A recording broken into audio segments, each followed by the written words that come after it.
नमस्कार दोस्तों, आज इसी के साथ मेरी तीसरी क्लास और हम लोग इंटर की फिजिक्स पढ़ रहे हैं, यानी कि वैद्युत क्षेत्र तथा वैद्युत आवेश, जिसमें से 3 क्वेश्चंस हम लोग पिछली कक्षा में पढ़ चुके हैं। आज चौथी कक्षा का नंबर है, यानी कि चौथी क्लास यानी चौथा क्वेश्चन क्या है? किसी बिंदु आवेश के कारण किसी बिंदु पर वैद्युत क्षेत्र की तीव्रता का व्यंजक ज्ञात करना। बेटा ये बोर्ड में पूछा गया क्वेश्चन और पूछा भी जाता है और बहुत अच्छा क्वेश्चन है। छोटा सा ड्राइव है, आज हम लोग ड्राइव ही सीखेंगे। आज की क्लास ओनली ड्राइव के लिए ही है। जैसे मैंने फिगर यहाँ पे ऑलरेडी बना रखा है और फिगर के बारे में आप लोगों को लिखवा दे रहा हूँ और जो न्यूमेरिकल्स पॉइंट होंगे वो मैं करवा दूंगा। जैसे देखिए, एक बिंदु है जिस पर प्लस क्यू आवेश रखा है, एक बिंदु है जिस पर प्लस क्यू आवेश रखा है, तीर परावैद्युत माध्यम। जैसे ये O से स्मॉल r दूरी पर एक बिंदु क्या है? B है, जहां पर वैद्युत क्षेत्र की तीव्रता ज्ञात करनी है। अगर लिखना चाहेंगे तो लिखेंगे प्लस क्यू आवेश के परावैद्युतांक माध्यम वाले बिंदु O पर स्थित है। O से स्मॉल r दूरी पर एक बिंदु B है, जहां पर वैद्युत क्षेत्र की तीव्रता ज्ञात करनी है। फिर इसके बाद क्या लिखेंगे? लिखेंगे बिंदु P पर धन परीक्षण आवेश Q0 रखा गया है, तो धन परीक्षण आवेश Q0 के कारण वैद्युत बल, और वैद्युत बल का फार्मूला आप लोगों को पता है, F बराबर 1/4 पाई एप्सिलॉन 0 के इनटू क्या होता है Q0/r²। बच्चों, ये जब कूलाम का नियम हम लिखवा रहे थे और बताए थे, वैद्युत बल का फार्मूला होता है 1/4 पाई एप्सिलॉन 0 के Q1 Q2/r², बट यहाँ पे Q0 लिया गया है और दूरी वही आपकी, ठीक। वी नो, हम जानते हैं कि जैसे E बराबर F/Q0, E बराबर F/Q0, कुछ लोग Q0 पढ़ते हैं, कुछ Q0 पढ़ते हैं। और यहाँ अगर हम F की वैल्यू निकालें तो F इज इक्वल टू हो जाएगा E इंटू Q0। बेटा F की वैल्यू उठा के यहाँ पे लाके पुट कर दो, E Q0 is equal to 1/4 pi epsilon 0 के Q0/r², ठीक। Q0 को कैंसिल करिए, E बराबर 1/4 पाई एप्सिलॉन 0 के इनटू Q/r, ये आपका फार्मूला टाइप हो गया। सिंपल सा फार्मूला है। अगर आपसे पूछा जाए किसी बिंदु पर वैद्युत क्षेत्र की तीव्रता का फार्मूला ज्ञात करने के लिए, तो उसका बताएंगे E बराबर 1/4 पाई एप्सिलॉन 0 के Q/r²। बच्चों इसको नोट कर सकते हैं, बट हिंदी इसकी लिखवानी पड़ेगी। हिंदी लिखिए सभी लोग।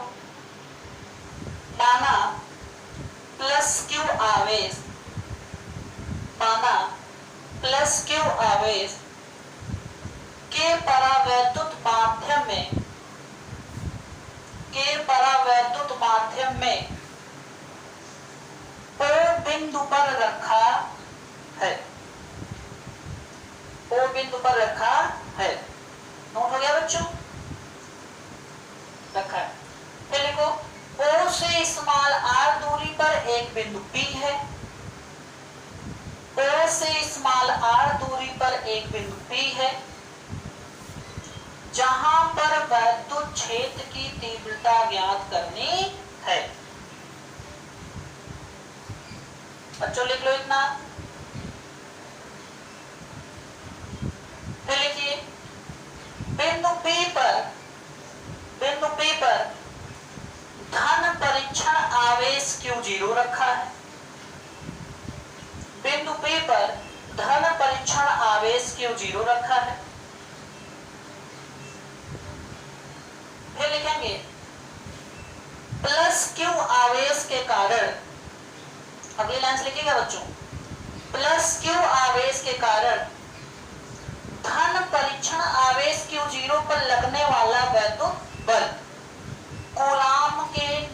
नियम के अनुसार, यहाँ बच्चों जरूर लिखिएगा, कूलाम के नियम के अनुसार, अकॉर्डिंग टू कूलम्स लॉ। क्या होता है बच्चों, F बराबर 1/4πε0 के Q0/r²। इसको लिख लीजिए बच्चों, ये वाला पॉइंट्स नोट कर लीजिए उसके नीचे। नोट हो गया। इसके बाद बच्चों हम जानते हैं कि वैद्युत क्षेत्र की तीव्रता का फार्मूला जो कि पिछली कक्षा में हम लोग पढ़ चुके थे, E बराबर F/Q0 होता है, और यहां से हम F की वैल्यू निकाल लेंगे E × Q0, और फिर F की वैल्यू यहाँ पे पुट करेंगे, Q0 से कैंसिल होगा और E बराबर फार्मूला आ जाएगा 1/4πε0 के Q/r²। बच्चों ये फार्मूला कंप्लीट हो गया, नोट कर लीजिए। बच्चों आप लोग नोट कर ले गए। चलिए अगला क्वेश्चन फिर लिखिए, वैद्युत द्विध्रुव से क्या तात्पर्य है, इसका उदाहरण भी दीजिए। बेटा जब तक वैद्युत द्विध्रुव नहीं पढ़ोगे तब तक हम अच्छी स्थिति और निरक्षी स्थिति के बारे में नहीं जान पाएंगे, वो भी ड्राइव है।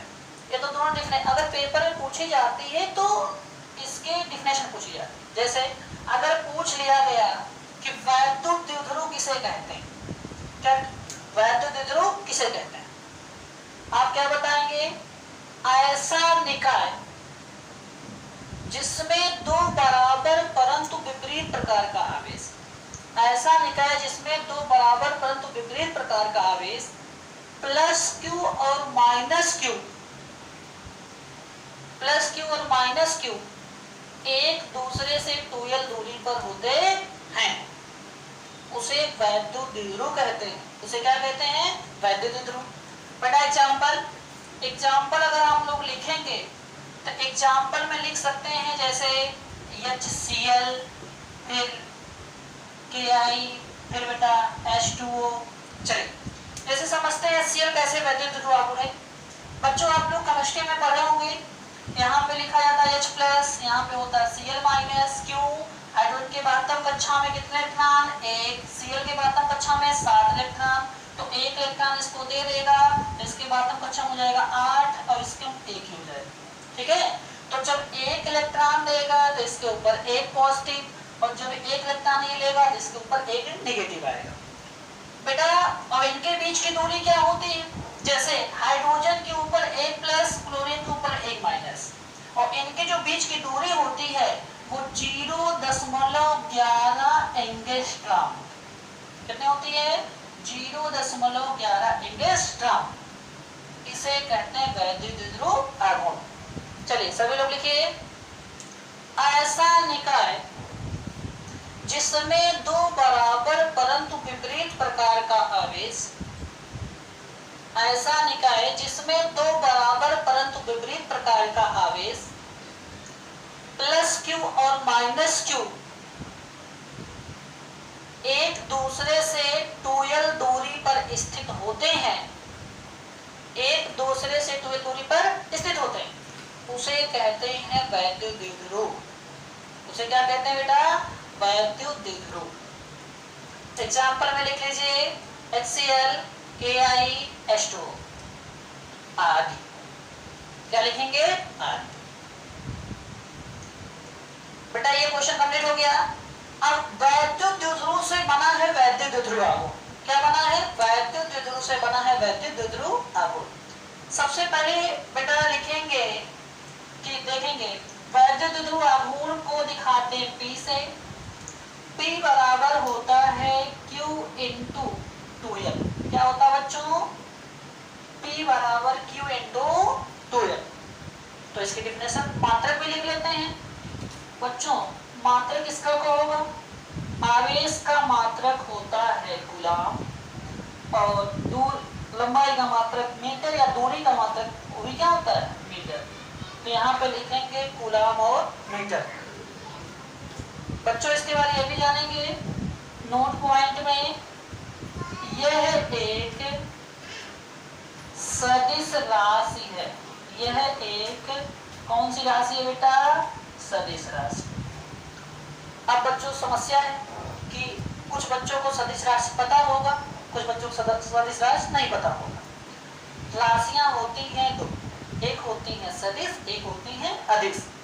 और वैसे देखा जाए तो बेटा जब बीमा पढ़ाया जाएगा तो आपको विस्तार से बताया जाएगा कि मूल राशियों के बारे में। मूल राशियां 7 होती हैं, फिर इसके बाद बताया जाएगा मूल मात्रक। अभी मैं सारी चीजें आपको पढ़ा दूंगा all total step by step. अभी जब 11th की क्लास लगेगी तो उसमें भी वीडियो पढ़ जाएगी, उसकी भी क्लासें पढ़ेंगी, ठीक है। चलिए, बट अभी प्रेजेंट टाइम में अपने टॉपिक पर आते हैं। जैसे वैद्युत को पी से दिखाते हैं, यह एक सदिश राशि है। बच्चों सदिश राशि बता देता हूँ। सदिश राशि वह राशि होती है जिसमें दिशा और परिणाम दोनों होता है। जिसमें दिशा और परिणाम दोनों होता है उसे सदिश राशि कहते हैं। अदिश राशि में दिशा का कोई ज्ञान नहीं होता है, सिर्फ परिणाम। क्या होता है? परिमाण होता है। ठीक बच्चों, चलिए इसकी हेडिंग डालिए, वैद्युत द्विध्रुव आघूर्ण। हेडिंग कौन सी पड़ेगी? वैद्युत द्विध्रुव आघूर्ण। सबसे पहले इसके लिख लीजिए, इसके बाद फिर आगे चलते हैं। लिखिए, देखो बच्चों ये वैद्युत द्विध्रुव से बना है तो लिखेंगे वैद्युत द्विध्रुव की रचना करने वाले, वैद्युत द्विध्रुव की रचना करने वाले दोनों आवेशों में से किसी एक आवेश का परिणाम। वैद्युत द्विध्रुव की रचना करने वाले दोनों आवेशों में से किसी एक आवेशों के परिणाम क्यों तथा उनके बीच की दूरी 2l के गुणनफल के बराबर होता है। के बीच की दूरी के गुणनफल क्या होता है? बराबर होता है। उसे कहते हैं वैद्युत द्विध्रुव आघूर्ण। उसे क्या कहते हैं बच्चों? वैद्युत द्विध्रुव आघूर्ण। फार्मूला नोट कर लीजिए, P बराबर Q इंटू 2l। मात्रक लिखेंगे कूलाम मीटर, फिर नोट में लिखेंगे यह एक सदिश राशि है। अब बच्चों नोट कर लीजिए थोड़ा सा, फिर आगे बढ़ते हैं। बच्चों नोट हो गया? देखिए अब हम इसको मिटाते हैं और फिर थोड़ा सा बता दें। देखिए वैद्युत द्विध्रुव आघूर्ण जिसको पता होगा, अब हम लोग वैद्युत द्विध्रुव आघूर्ण की सहायता से दो स्थितियां निकालेंगे। पहली स्थितियां ये होगी, पहली स्थिति बेटा ये होगी कि अच्छी स्थिति। क्या होगी बेटा? अच्छी स्थिति। अच्छी स्थिति में वैद्युत क्षेत्र की तीव्रता निकालेंगे। दूसरी स्थिति होगी कौन सी बेटा? निरक्षी स्थिति। कौन सी होगी? निरक्षी स्थिति। निरक्षी स्थिति मोस्ट इंपॉर्टेंट एग्जाम्पल में, एग्जाम में बेटा दोनों में से एक तो पूछी जाती है, कोई ना कोई आ जाती है हमेशा। चाहे अच्छी पूछ लेगा तो निरक्षी नहीं, निरक्षी पूछ लेगा तो अच्छी नहीं। ज्यादातर अच्छी स्थिति ही पूछी जाती है। बच्चों अब हम दोनों स्थितियों के बारे में जानेंगे कि निरक्षी स्थिति क्या है, अच्छी स्थिति क्या है। दोनों ड्राइव है और दोनों का ड्राइव सीखेंगे।